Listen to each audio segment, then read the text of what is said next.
I'm finally done with it. Who knew funerals could be so exhausting? Hey, that was your son's funeral. How can you say such a thing? I'm just stating the facts. We're not alone here, you know. I guess that includes me too. After all, it's partly that woman's fault our boy is gone. My mother-in-law never liked me since I got married. But to blame me for my husband's death. Shouldn't we be mourning and reflecting on his life? Yet, the complaints against me just keep coming. My father-in-law tries to calm things down, but it doesn't reach her. If he hadn't married you, he wouldn't have taken his own life. He would have been holding his grandchild by now. I clenched my fists as hard as I could. Frustration and anger welled up inside me. My mother-in-law looked down on me until we left the funeral home. When I got home, I slept like a log. As if to forget everything. And then the next morning. Can you get the newspaper quickly? Yes. Hurry up, will you? If only this were a dream. I went to check the mailbox as told. Tucked in the newspaper was a brown envelope. An envelope? Who's it from? I took it out, but there was no name. Just a single sentence. Make sure Mom doesn't find out. With those words, I knew who it was for and who it was from. I hid the envelope in my pocket and went back inside. What took you so long? You're no help at all. I tore off the newspaper I was holding. I sneaked back to the bedroom to open the envelope. Inside, there was indeed a shocking revelation written in familiar handwriting. After reading it through, I felt a surge of anger and fear, almost causing me to lash out. I desperately tried to control my trembling body and took a deep breath. You'll see what I'm gonna do. I immediately sprang into action. My name is Tala, just an ordinary stay-at-home wife. My husband John and I were classmates in college and hit it off right away. From the time we met, John always had high aspirations and a strong desire to move out of his parents' house. Don't you think you're rushing things? No, I don't want to rely on my parents anymore. But we're still students. That's the point. We have so much time now, I want to do everything I can. I, on the other hand, was all too happy to enjoy college life to the fullest. Being in the same department made our relationship seem natural. By our junior year, John was ready to set his plan in motion. It's going to get busy from here. Will you help me?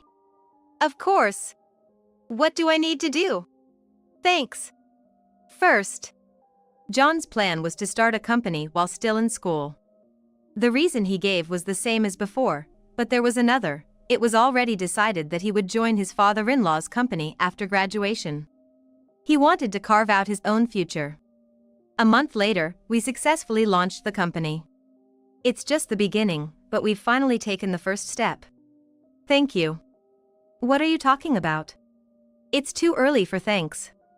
The real challenge is just beginning. Indeed.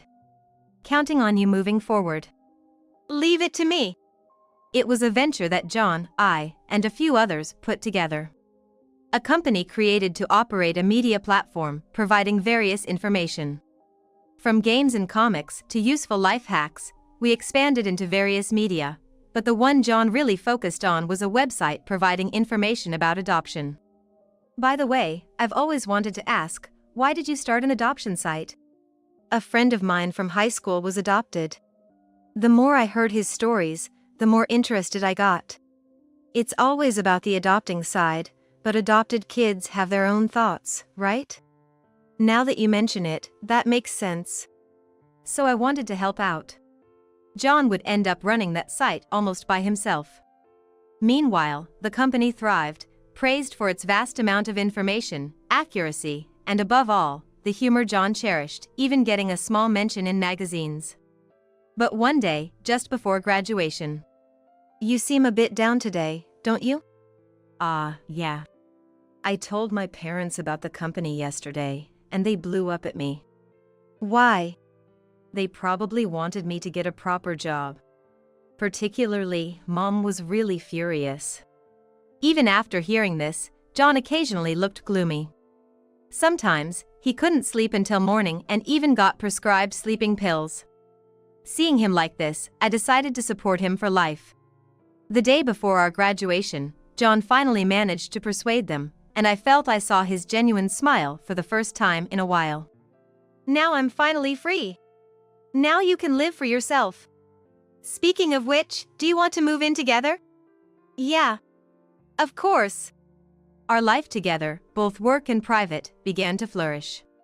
This went on for about 4 years until my birthday. Happy birthday! Thank you. It never gets old being celebrated like this. Hearing you say that makes me happy too. So.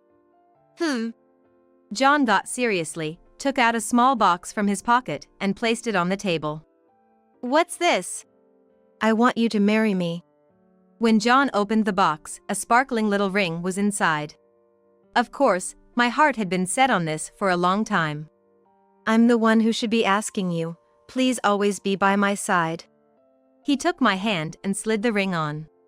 It fitted perfectly. But there was one thing that bothered me. Why is the box a little bent?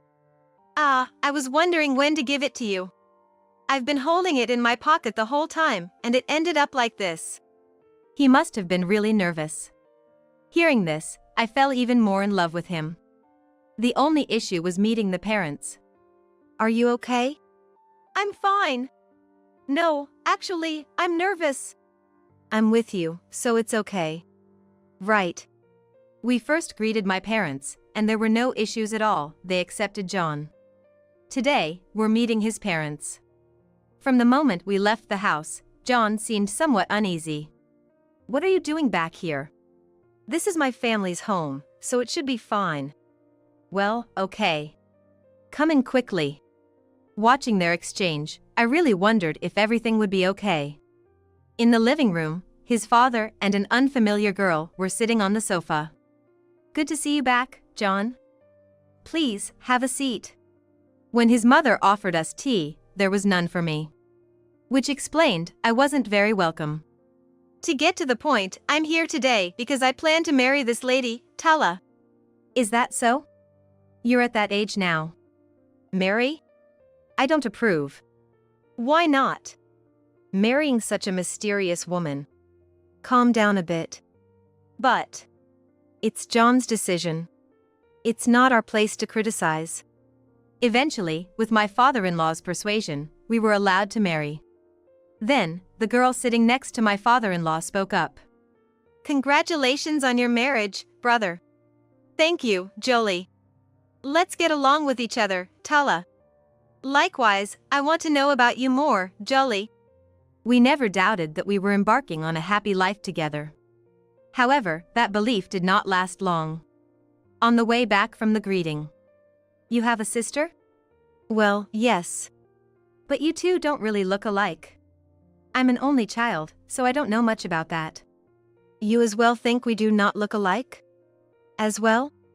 Sorry, it's nothing. Let's just hurry home. Okay. At that moment, I thought John's face looked a bit surprised.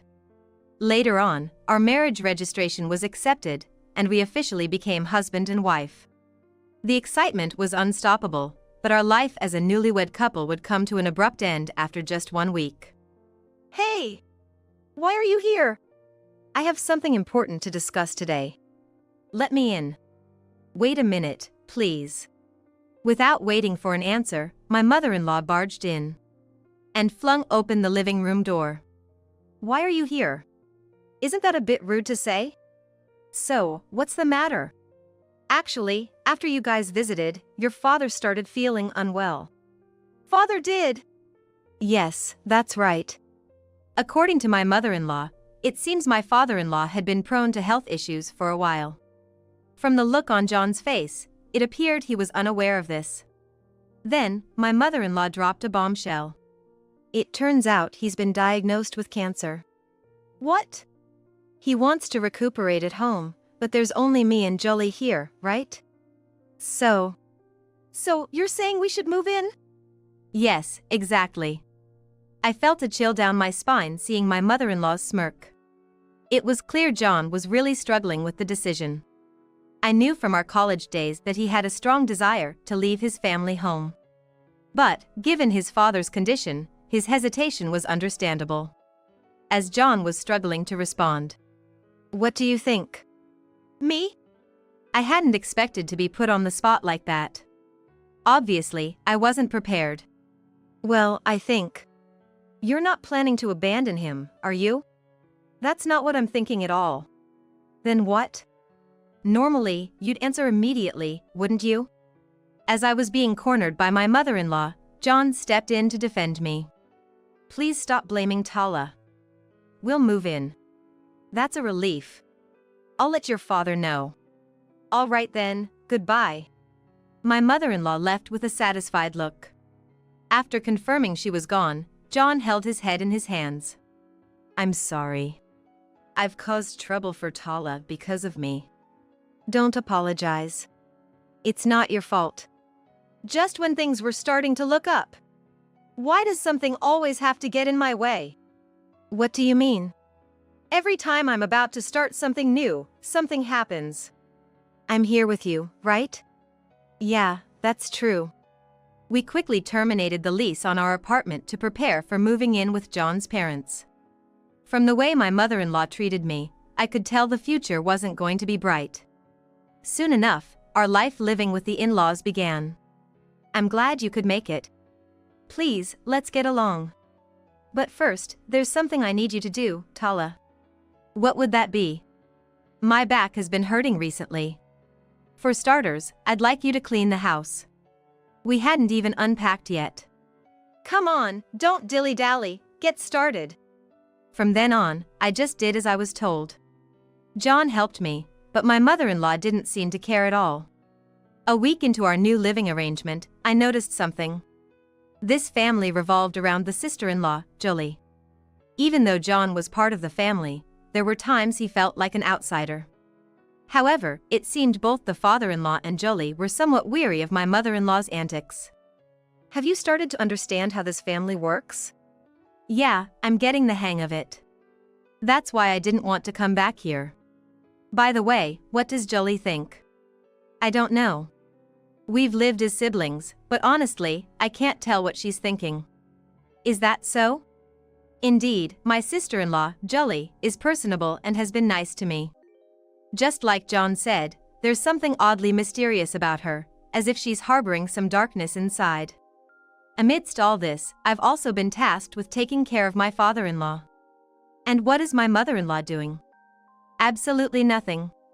"Your father is calling for you, hurry up and go to him." "Yes." Before entering the room, I took a deep breath. "What do you need?" "There's something I want your help with." As I approached my father-in-law, shockingly, he slid his hand onto my backside. "What are you doing?" "There's no need to resist so much. This is just family affection." "That's not true at all." My mother-in-law had said that my father-in-law was weakened by cancer treatment. However, with the strength he used to grab my arm and try to pin me down, he didn't seem weak at all. "Please stop. Do you really want John to find out about this? It would cause quite a scandal." At that moment, I involuntarily loosened my resistance. As if waiting for this, my father-in-law began to try to undress me. Realizing the dire situation, I pushed him back with all my might. And then, at the worst possible timing, my mother-in-law walked in. "What are you doing? Your husband was trying to pin me down. You know your father would never do such a thing, right? Please believe me." I had completely sought help from the wrong person. "Having an affair with your father-in-law while your husband is around, what kind of woman are you?" "I didn't do anything like that." "If you don't want John to find out about this, you'll do as we say." It was a conditional demand. Even though it was my father-in-law's fault, I didn't want John to find out about any of this. I understand." It would be much later when I realized this was a scheme concocted by the two of them. My father-in-law never approached me directly again, but the fear of what he might do never went away. I couldn't focus on work, and my mistakes increased. "You seem tired lately, are you okay?" "Well, yes. Maybe you should take a break." "But..." "Don't worry about work. It's not that." "Is it my mother and the rest?" Leave that to me. Following John's suggestion, I left my job for a while and became a full-time homemaker. Being at home all the time was mentally and physically exhausting, but I couldn't waste John's consideration. He had spoken to his parents to ensure they wouldn't overburden me. Things improved slightly, but the harassment never completely stopped. If you're going to be at home, could you do something more useful? More useful? You're going to follow what I tell you from now on, she said as she handed me a piece of paper. It was a list of items she wanted me to buy. All of this today? Of course. Get going if you don't want John to find out. I had no choice but to comply. The list included items from nearby supermarkets to a distant store that required several train rides, where she wanted her favorite classic American sweets. I forgot to mention, you'll be paying for it. Naturally, right? It was already past noon, and if I didn't leave now, I wouldn't be back before John returned home. All I could think about was not wanting to cause any trouble. I got back at 7 p.m. I've got everything. It took you this long? Even a child could do this faster. Enough, just get out of my sight. I went back to my room and lay down on the bed. I was wondering what on earth I was doing. As I stared at the ceiling for a while, someone knocked on the door. Instinctively, I sat up and responded. The door slowly opened, and there stood my sister-in-law, Julie. Julie? What's up? I'm sorry. Huh? I should have been more cautious. What are you talking about? About Dad and Mom. My heart almost stopped. You don't have to hide it. You knew? I accidentally overheard Dad and Mom talking. I see. I'll protect you, Tala. I can't let you do that, Jolie. Please let me handle this. I have some plans. But about John. I had been determined to keep this hidden from John at all costs. That will be okay too. For me, unable to share the situation with John, Jolie's presence was incredibly reassuring. I had felt alone, but not anymore. Later, Jolie would make a surprising statement when everyone was together. I've decided to work at John's company from now on. What? What are you talking about? You're attending a good university, you could get a job at a much better company. I've already made up my mind. Jolie is scheduled to graduate from university next year. Despite being capable enough to land a job at a much more prestigious place, as our mother-in-law suggested. Why of all places, does she want to work at John's company? It would be better if it was at least her father's company. Mom, that's enough. Jolie wants to do this. But. Then, my father-in-law whispered something to my mother-in-law. Well, that might be a good idea. She suddenly changed her opinion. This made me wonder what exactly my father-in-law had said. And John. Take care of Jolie, will you? Yeah. What kind of response is that? Really?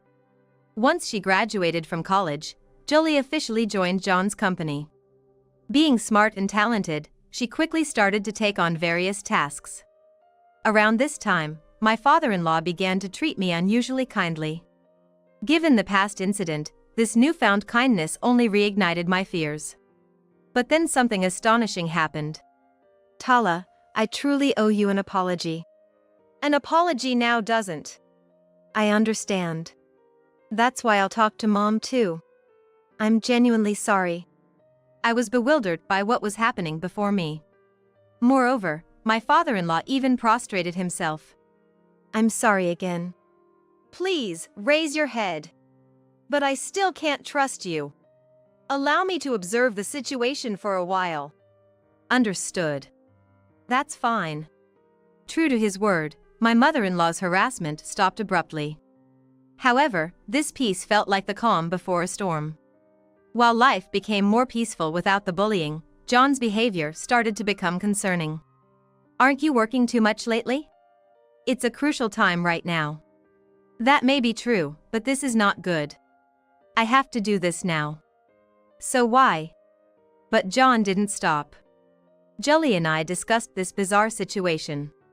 What does John want to do? I get it's about work, but I'm sorry. I don't know either. But at this rate, yes. That's why we need to do something about it. We continued to tell John to take more breaks. However, he seemed to dive into his work as if trying to avoid something else. Not only that, but he also started to increase the dose of sleeping pills he had been taking temporarily. Just when I thought we needed to intervene, I received tragic news from my father. My mother was involved in a car accident and never returned home. Please come home immediately. Oh, okay. I was worried about John, but I couldn't bring him along in his current state. With things like this, please take care of John. Yes, leave my brother to me. And so, I returned to my family home. Seeing my mother's lifeless body, I was filled with nothing but questions. Did she do something wrong? Good to have you back. Of course, I had to come. By the way, what about John? John is. I explained John's situation to my father. I see. That John, huh? I'm worried about John, but now we need to properly send off Mom. Right. Soon after, the preparations for my mother's funeral began, and the funeral started. One might expect tears at such times, but I just couldn't cry. When the funeral began, I felt more numbness than sadness. I still couldn't accept the reality that my mother was gone. Before I knew it, the funeral was over. Are you okay? Yeah. But I still can't believe Mom isn't here anymore. I know, it feels lacking without our noisy mom around. That's because you were always up to something and getting scolded, Dad. Was I? Yes, you were. That night, Dad and I stayed up late, reminiscing about Mom. I must have fallen asleep on the sofa because the morning sun was already shining in. Did you sleep well? Yes. Tala, you should go back now. Huh? John must be waiting for you. Go back to him. Is that okay? I'm sure Mom would have said the same. Then, I'll do that. As I was getting up from the sofa to prepare to leave, my phone rang. It was a call from my sister-in-law, Jolie. Hello? Jolie, what's happened? It's my brother. What's happened to John? He wouldn't wake up, so I went to his room. Immediately, I left my family home and headed to the hospital. Tala! Upon spotting me, Jolie ran over. Jolie! I called out as my sister-in-law was shedding large tears. Where's John? When Jolie pointed, I saw John's parents standing there. I sat Jolie down on a nearby sofa and slowly approached. As I gently opened the door, someone covered with a white sheet lay there. Inside the room, 2 police officers were waiting. Are you his wife? Yes. What happened to John? We're considering the possibility of suicide. Suicide? That's ridiculous. My hands trembling, I removed the white sheet. There lay John, appearing as if he were sleeping. Suddenly, reality struck me, and I collapsed to the floor like a puppet with its strings cut. Jolie came over, helped me up, and took me out of the room. Why would John? I don't understand it either, she said. Jolie mentioned that she became worried when John didn't wake up at his usual time, and when she checked on him, she found him lifeless in bed. Despite calling an ambulance, it was too late, and the police suggested suicide. Because they found many empty sleeping pill containers in the trash can.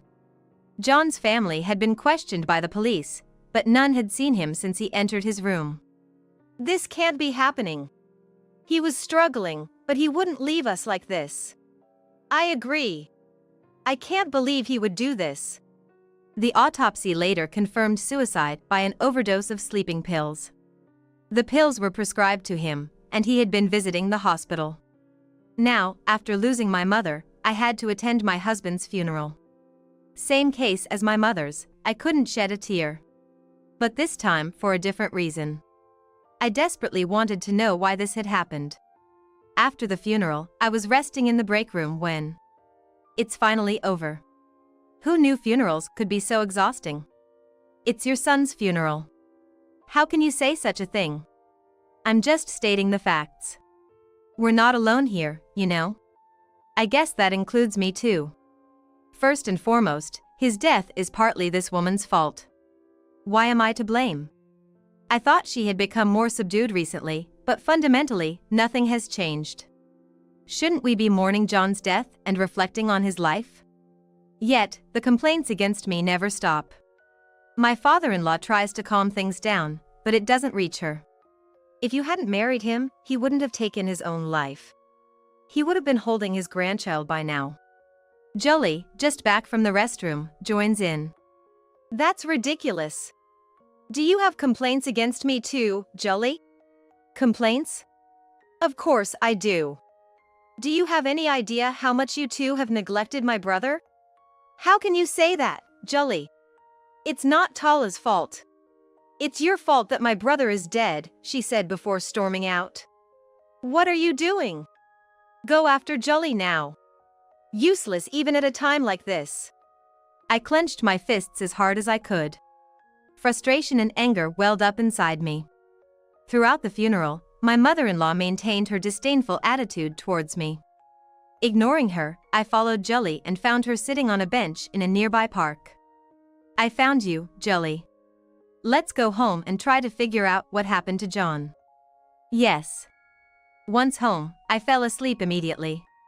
As if to forget everything. And then the next morning. Could you get the newspaper quickly? Despite the funeral just ending, there's no sign of mourning. It truly felt like just another morning. Yes. Hurry up, please. I could have refused, but my body moved out of habit. If only this were a dream. As instructed, I went to check the mailbox. Tucked in the newspaper was a brown envelope. An envelope? Who could it be from? I took it out to check the sender, but there was no name. Just one sentence was there. To ensure Mom doesn't find out, those words made me realize to whom and from whom it was sent. I hid the envelope in my pocket and returned inside. What took you so long? You're no help. I ripped open the newspaper I was holding. I sneaked back to the bedroom and opened the seal. There, written in familiar handwriting, was something shocking. When I finished reading, anger and fear nearly drove me to a rampage. I took a deep breath to calm my trembling body. Just you wait. I immediately sprang into action. And headed straight to Jolie's room. Come in, Tala. There were dark circles under her eyes. They looked swollen, probably from crying all night. Sorry for the sudden visit. But there's something I need you to see right away. I showed her the letter from John. Is this? Maybe he predicted this would happen to himself. So, he intended to die from the start. The letter began like this. By the time Tala is reading this, I might no longer be in this world.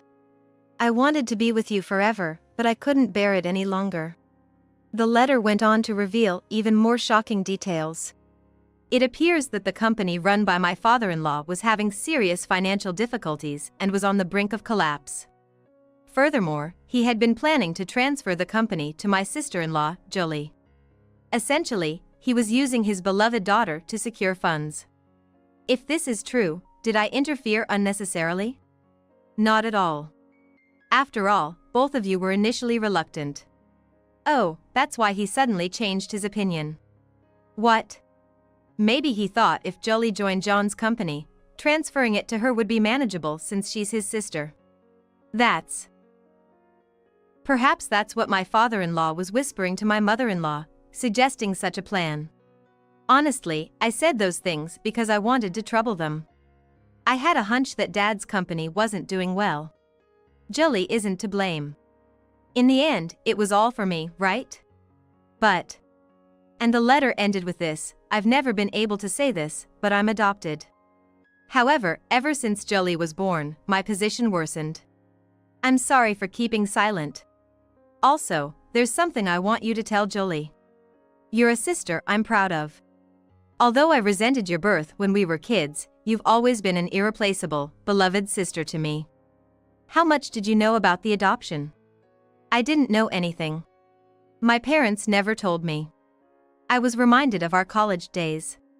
The friend who was adopted was John himself. It makes sense why he knew so much about adoption. Perhaps he wanted to prevent others from experiencing what he did. But the real problem starts now. This isn't enough for John to rest in peace. That's why I wanted to get back at my in-laws somehow. Then, Julie seemed to remember something. Why did I forget until now? I'm really an idiot. Did you remember something? When I said I'd help you before, I had installed a surveillance camera in the house. Surveillance camera? Yes. It's very small, so I doubt anyone noticed. Can we check it now? Yes, we can. The footage showed both of them verbally abusing John in the living room. They were calling him useless, saying they shouldn't have adopted him, and this went on for hours. Why didn't I realize this sooner? As we checked more footage, we discovered damning evidence. I felt a rage I had never known before. Julie seemed to share that feeling. We got ready and headed to confront John's parents. May we have a word? What? We're busy. It won't take long. You two are responsible for John's death, aren't you? What are you talking about all of a sudden? Yeah, stop with the bad jokes. You can't run from this. But there's no proof we did anything. Even the police said it was a suicide. Exactly. Even if Julie is my daughter, that's inexcusable. Which one of you has the nerve to say that? Look at this. Julie had prepared a laptop. The screen displayed footage from the day John died. You didn't notice, did you? John and I had cameras installed all over the house. What? I immediately checked the camera footage as mentioned in the letter. The video clearly showed them forcing John to take pills. Other footage showed them adding what appeared to be sleeping pills to his drink, rendering him dazed before their actions. How did you? We had cameras installed. Wait a minute. Darling? My father-in-law tried to stand up, but I stopped him. I'm sorry, but trying to escape is futile now. What? Then, the sound of approaching police cars could be heard. Please give up now. With that, my in-laws were taken away by the police.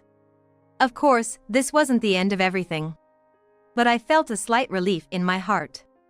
Following that, my in-laws were charged with murder, using the camera footage as evidence. The thought of what could have happened if Julie hadn't set up the camera was chilling. Are you okay, Julie? I'm fine. But your biological parents? Those people aren't my parents or anything. They are just criminals.